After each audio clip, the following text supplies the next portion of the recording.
Proses belajar dan mengajar BBM tatap muka di Kota Lusmawe mengalami lockdown alias terhenti, menyusul dampak meningkatnya jumlah kasus COVID-19 dalam 2 pekan terakhir. Kepala Dinas Pendidikan dan Kebudayaan Lusmawe, Ibrahim Ar-Rahman mengatakan pihaknya terpaksa menghentikan BBM tatap muka itu yang sudah berlangsung sejak Oktober 2020 lalu, sehingga terpaksa dilakukan pendidikan secara daring dengan melibatkan orang tua wali murid. Sudah kita suruh untuk anak-anak standby belajar di rumah.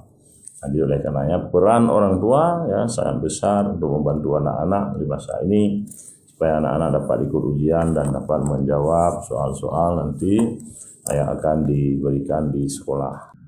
Ia menambahkan belum mengetahui secara jelas sampai kapan situasi lockdown itu akan berakhir lantaran virus COVID-19 terus meluas di Lusmawe.